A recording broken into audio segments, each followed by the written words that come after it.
이사벨라 버드 비숍의 경우, 이사벨라 버드 비숍은 아시죠, 여러분이? 내가 몇 번 강의를 했습니다. 이 한국과 그 이웃 나라들이라는 이 책, 위대한 책입니다.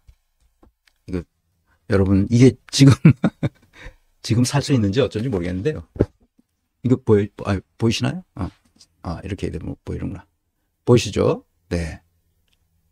예, 이인화 선생이 이대 교수하다가 정유라 때문에 잘린 이인화 선생이 번역한 겁니다. 이게 두꺼운 책인데요. 이 버드 여사가, 이사벨라 여사가 여기 생물연대가 있듯이 73세를 살고 돌아가셨는데 50세까지 혼자 했어요. 몸이 좀 약해서 이 양반이 굉장히 독립적이고 개척 정신이 강렬한 여성인데 몸이 좀 약해요. 그래서 의사들한테 신세를 많이 지고 그랬는데 50세가 되자 조금 몸이 좋아졌어요. 그래서 자기를 봐주던 의사 존 비숍이라는 사람하고 결혼합니다. 50대 초반에. 근데 나이는 10살 아래요, 남자가. 근데 그 남자가, 의사인 남자가 이 이사벨라를 굉장히 훌륭한 여자라고 생각했어요.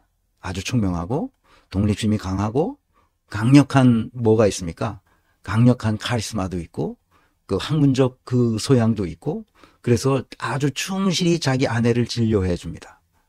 그리고 이제 그 의사들로부터 그냥 여기 있지만 말고 세계 여행을 하라 이러는 그 권고를 받아요. 그러면 몸도 건강해지고 좋을 테니까. 그래서 세계 여행을 북미와 카나다 이것을 여행해서 여행 기록을 남깁니다. 그래서 한 10권의 생애를 거쳐서 한 10권의 책을 내요. 뭐 미국과 카나다는 이제 같은 영어권이니까 그랬는데 나중에 이제 그 아시아를 여행합니다. 일본을 여행해서 그 여행기를 남아요. 깨알같이 다 그 일본 사람들의 풍습과 그 지리의 모습을 그대로 정리해서 출판해서 아주 그 서양에 굉장히 인기를 끌었다고 해요. 그리고 이제 중국과 한반도와 만주, 그 다음에 연해주 이쪽을 3년에 걸쳐서 여행합니다. 그것을 다 기록합니다. 그 기록한 책이 바로 이 책이에요. 이거를 이인화 교수가 번역했죠. 번역도 잘 됐습니다. 그 전에 번역본이 나한테 하나 있는데 그건 번역이 너무 엉터리로 번역이 돼 있어요. 읽질 못하겠어 도저히. 그래서 이 책을 번역했길래 이렇게 보니까 잘 번역이 됐어요. 그래서 이 책은 온 국민이 다 읽었으면 좋겠습니다. 그리고 존 비숍은 일찍 죽어요. 근데 불행하게도 의사인데 자기 병으로 이사벨라와 결혼한 지 5년인가 6년인가 지나서 죽습니다. 자기 병으로. 그래서 혼자가 되죠. 그래 이사벨라가 그 남편의 그 애틋한 그거를 굉장히 그리워하고 그렇습니다.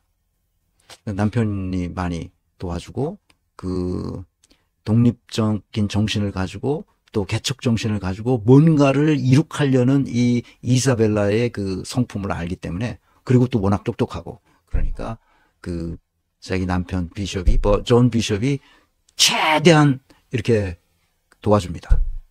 무슨 일이든지 할 수 있도록. 그런데 일찍 죽죠. 그래서 비숍에 대한 자기 남편에 대한 그리움 이런 것 때문에 무슨 뭐 예전에 봐서 기억이 어디에다가 뭘 만들어 놨다고 그래요. 무슨 기념관인가 뭔가를 만들어 놨다고 하기도 합니다. 어쨌든 탐험가이자 저술가이자 지리학자이기도 합니다.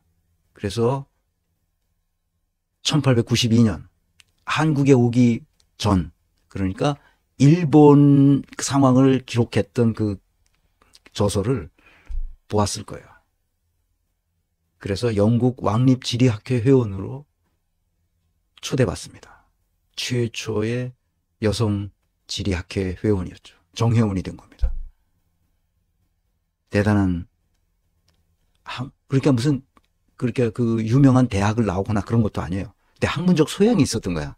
이분이. 여기 보면, 여기 보면, 진짜, 깨알 같아. 어디서부터 어디까지 어떻게 여행했는데 그 거리가 얼마고, 그 다음에 평양에 갔더니 평양에 무당들이 있고 기생들이 있는데 그거는 어떻게 하고, 그리고 그 한국의 교육은 어떻고, 무속신앙은 또 어떻고, 한국의 귀신들은 어떤 귀신들이 있고, 그런 얘기들을 다 기록했어요. 다 기록했어. 그리고 이 고종도 직접 만납니다. 고종을 만나서, 고종을 만나가지고 뭐 한 여러 가지 이야기, 이런 얘기가 다 나옵니다, 여기. 그 을미사변 때 어떤 일이 있었고, 그 경기도 고향에서 그 이 제사 지낼 때 어떤 예법을 가리고 뭐 그런 얘기입니다, 다. 그리고 이제 저 만주에 가서 그 관찰한 한국인들을 관찰하고, 또 연해주에 가서 그 블라디보스톡에서 뭐 어떤 일이 있었는데 한국인들이 어쨌다 뭐 그런 얘기 다 하고, 쭉 남한강에서 이제 뭐 한국인들의 결혼 풍습은 어떻다 뭐 다 기록했습니다, 거의. 조선시대. 이 보통 여자가 아니야. 그리고 한국인들을 다 관찰합니다. 살아가는 풍습. 여러분 꼭 집에 이런 책 하나는 꼭 있으면 좋겠습니다. 이게 살 수 있는지 없는지 모르겠어요. 이게 94년에 오래전에 나와서 살 수 있으면 사서 꼭 심심할 때 그 재미는 없어요. 재미는 없어요. 근데 나처럼 도대체 이 이사벨라가 어떤 사상과 어떤 철학을 가지고 한국을 관찰했는지 그걸 알고 싶어서 쭉 따라가서 참고 읽으면 나중에 기똥찬 이야기들이 나옵니다. 기똥찬 이야기. 이런 이야기죠. 그 마을, 노보키에프. 노보키에프는 그 연해주에 있는 어떤 마을입니다. 그 마을의 모든 농업 인구는 한국인이며 이들은 매우 번영하고 있다. 거기서 한국의 국경 쪽으로 내려가면서 나는 대다수의 한국인 개척지가 이 일을 잘하고 있으며 그들 중 몇몇은 러시아 군대의 육류를 계약 판매함으로써 부를 키워나가고 있음을 볼 수 있었다. 이러한 점에서 한국인은 중국인을 능가하고 있었다. 한국인은 능동적으로 중국령 만주로 가서 여윈 동물들을 싼 값에 매입해서 살이 찌도록 키워서 비싼 값에 되판다. 한국에서의 한국인만 보아온 사람들에게 그러한 주장은 거의 믿을 수 없는 말일 것이다. 그러나 나에게는 위의 사실에 대한 근거로서 들 수 있는 예가 또 있다. 하바롭스크 근처에 거주하는 한국인들은 농산물 유통업에서 중국인들과 경쟁하여 완승을 거두었다. 현재 하바롭스크의 야채 공급은 거의 한국인들의 손에 있다. 뉴욕에 가면 그렇다면서요. 뉴욕에 가서 그 한인 그 타운을 보지 못했는데 거기는 그 이 소매, 이 야채 이런 거는 다 한국인이 상권을 장악하고 있다는 얘기를 예전에 들었는데 모르겠습니다. 지금도 그러는 건지. 지금 하바롭스키 야채 공급은 한국인들 손에 달려 있습니다. 나는 여행자들이 내가 이곳의 한국 가정에서 느꼈던 것보다 더 온화한 친절과 더 깨끗하고 더 안락한 편의시설을 접한다는 것은 불가능하리라 생각한다. 그러니까 거기보다 이 한반도에서 겪었던 한국인의 모습과 그 여행자로서 하바롭스크나 그 뭡니까 연해주에 만났던 한국인 가정의 그 모습은 정말 좋았다는 얘기를 하는 거예요, 지금. 그러나 이것보다 더 의미심장한 것이 있다. 한국 남자들의 기풍이 미묘하지만 실제적인 변화를 보여준다는 것이다. 이곳의 한국 남자들에게는 고국의 남자들이 갖고 있는 특유의 풀죽은 모습이 사라져버렸다. 토착 한국인들의 특징인 의심과 나태한 자부심, 자기보다 나은 사람에 대한 노예 근성이 이곳 한국인들에게서는 찾아볼 수 없다. 오히려 주체성과 독립심, 아시아인의 것이라기보다는 영국인의 것에 가까운 터프한 남자다움으로 변했다. 이 이사벨라가 보기에 세계를 제패한 영국인들의 모습과 한국 남성들의 모습이 비슷했다는 거야. 활발한 움직임이 우쭐대는 양반의 거만함과 농부의 낙담한 빈둥거림을 대체했다. 돈을 벌 수 있는 많은 기회가 있었고 만다린이나 양반의 착취는 없었다. 여기서 만다린이라는 것은 뭘 말하냐면 그 백성들에게 중국어인데 백성들에게 명령할 수 있는 중국의 고위 관료들을 만다린이라고 불렀답니다. 그리고 만다린도 없고 양반이 착취도 없었으니까 그 자율적으로 자기가 어떻게 해야 잘 살 수 있는지를 주체적으로 독립적으로 행동했던 거예요. 그러니까 잘 살 수밖에 없는 거지. 깨끗하게 살 수 있고 품위 있게 살 수 있고 그렇게 된다는 거지. 안락과 어떤 형태의 부도 더 이상 관리들이 수탈의 대상이 되지 않았다. 한반도에 들어오면 관리들이 수탈하기 때문에 잘 사는 수가 없어요. 잘 살면 다 뺏어간단 말이죠. 이곳에서 한국인들은 번창하는 분홍이 되었고 근면하고 훌륭한 행실을 하고 우수한 성품을 가진 사람들로 변해갔다. 놀랍죠. 이들 역시 한국에 있었으면 똑같이 근면하지 않고 전략하지 않았을 것이라는 점을 명심해야만 한다. 이들은 대부분 기근으로부터 도망쳐 나온 배고픈 난민에 불과했었다. 이들의 기근 때문에 먹을 것이 없어서 도망쳐 나와서 연해주로 간 거예요.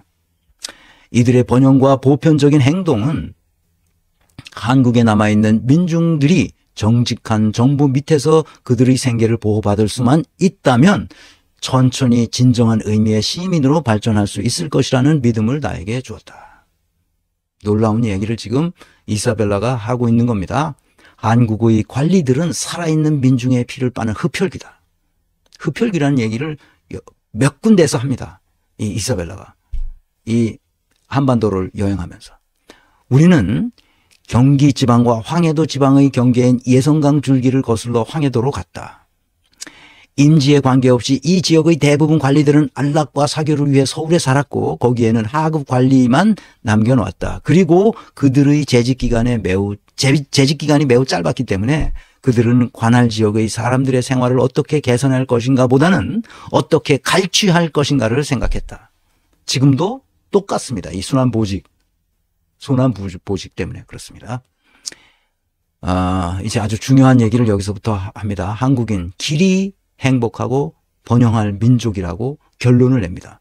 평안남도 아릴령 고개를 넘은 그날 오후의 여행은 아주 매혹적인 시골을 통과하는 것이었다. 계곡 인근에 자갈이 없는 비옥한 농토, 조용히 그것을 둘러싼 연갈색의 초가지붕, 언덕의 아름드리 소나무들, 이 모든 것이 저무는 태양의 진홍빛 햇살을 받아 신비스러운 연기를 발산하고 있었다. 계곡이 끝나는 곳에 대동강이 마치 호수처럼 넓게 퍼져 흐르는 무진대라는 장소에 도착했을 때는 밤이었다. 이 조용한 강변에서 바로 본 대동강은 달빛을 받아 온통 금빛에 물든 밤물결이 일렁이는 별천지였다. 천국의 밤이 이런 것이리라.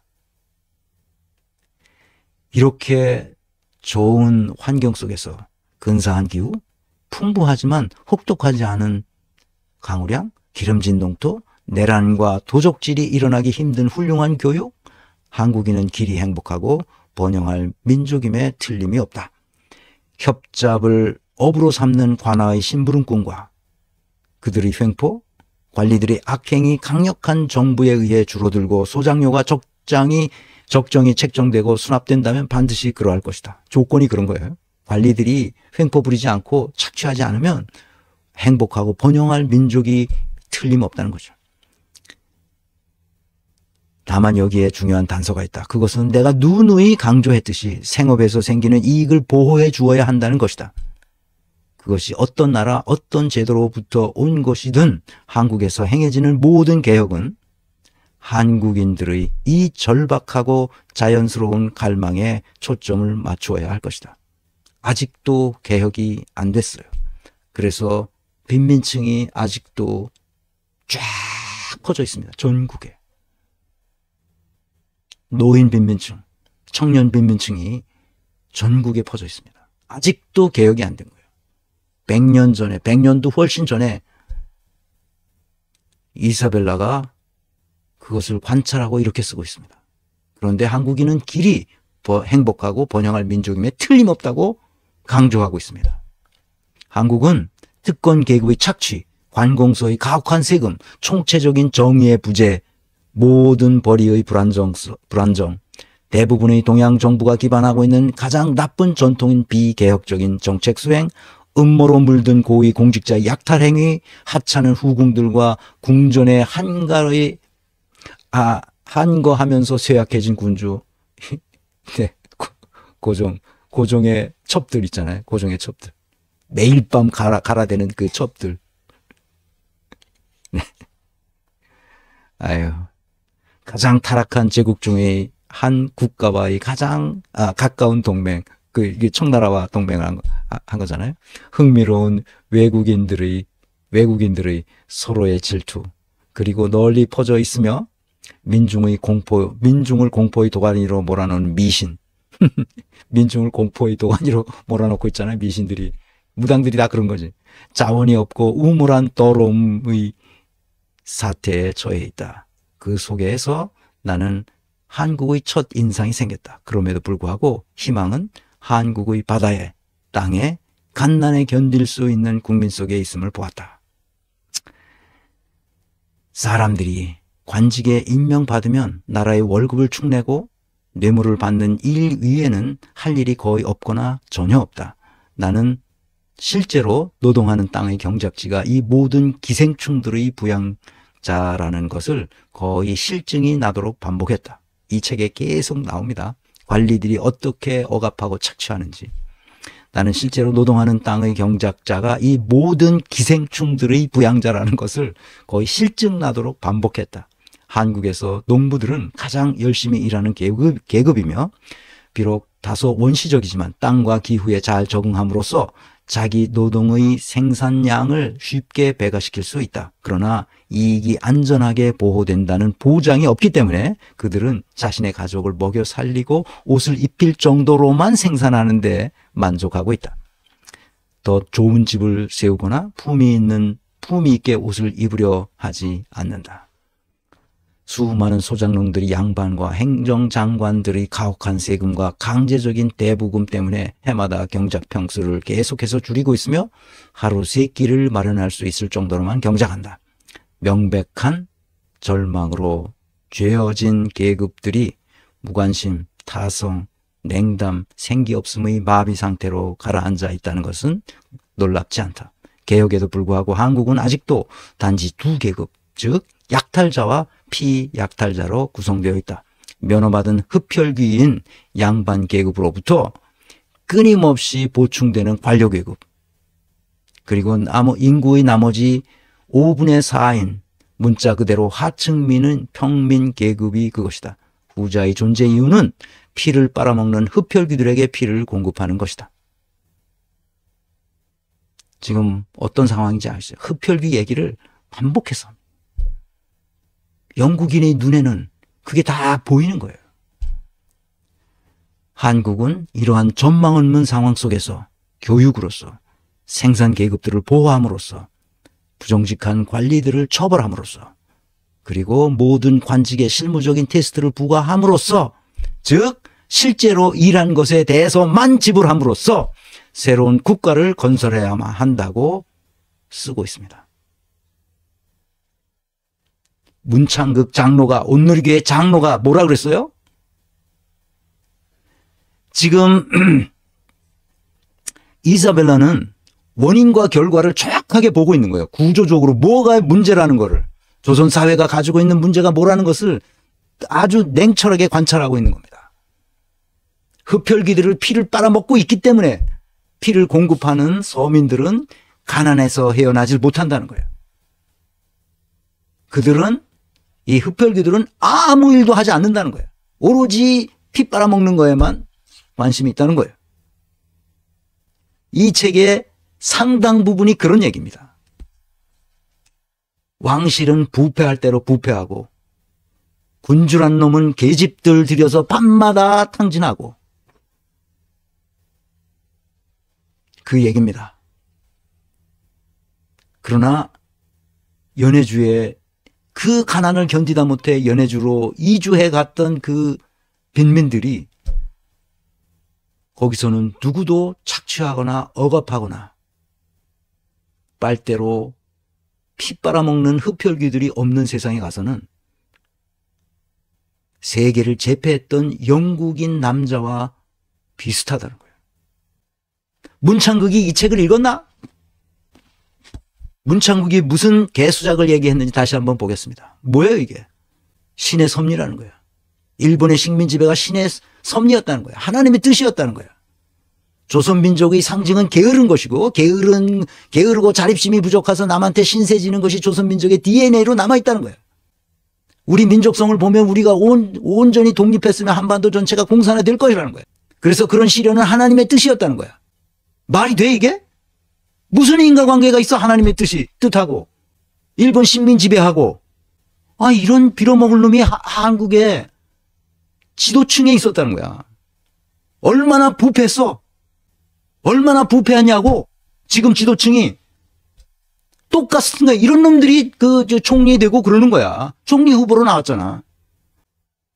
무슨 인과관계가 있습니까 여기에? 내가 그래서 하도 한심해서 내가 2014년이잖아. 2014년에 며칠 후에 내